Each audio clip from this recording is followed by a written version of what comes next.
On the afternoon of February 11, 1978, a PWA flight crew was preparing for a regularly scheduled service from Calgary, Alberta, to Cranbrook.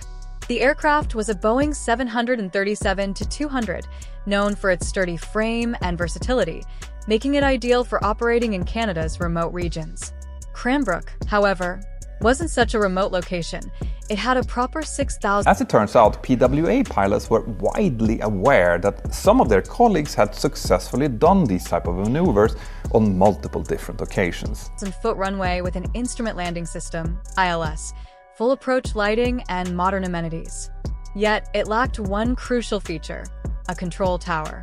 The pilot in command, aged 30, had amassed nearly 5,200 flight hours, over half on the 737.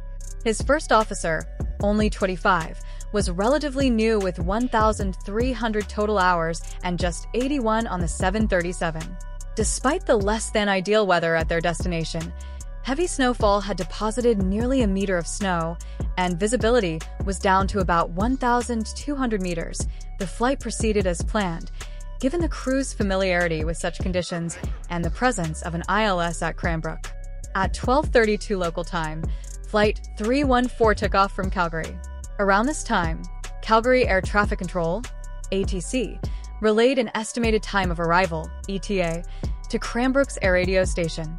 The ETA provided by Calgary ATC was 13:05, derived from their standard, yet often inconsistent, calculation methods.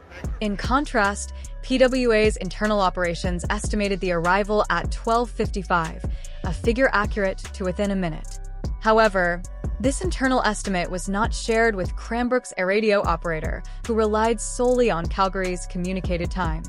Unlike a control tower, the air radio... Now, going around after deploying the reversers has been prohibited basically everywhere ever since thrust reversers became a thing. The radio station could only provide advisory information and had no authority to issue instructions.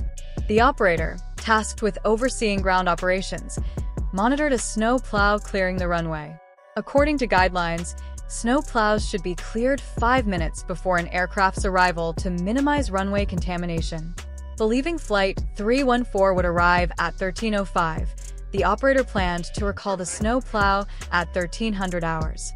Contributing to the impending crisis was the lack of formal regulations regarding the air radio operator's role, creating a disconnect between ground operations and air traffic control procedures. Calgary's ETA, intended for passenger handling rather than operational separation, was never meant to govern the timing of ground vehicle clearance.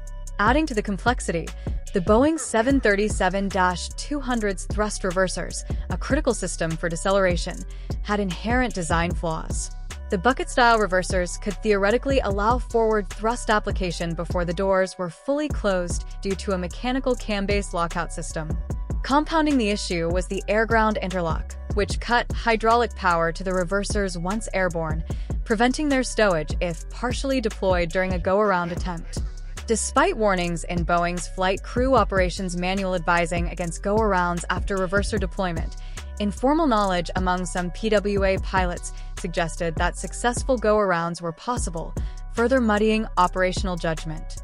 As Flight 314 climbed to its cruising altitude of 20,000 feet, a series of procedural discrepancies and design vulnerabilities set the stage for what would become a tragic sequence of events. During the cruise phase, the first officer contacted Calgary Air Traffic Control, ATC, to request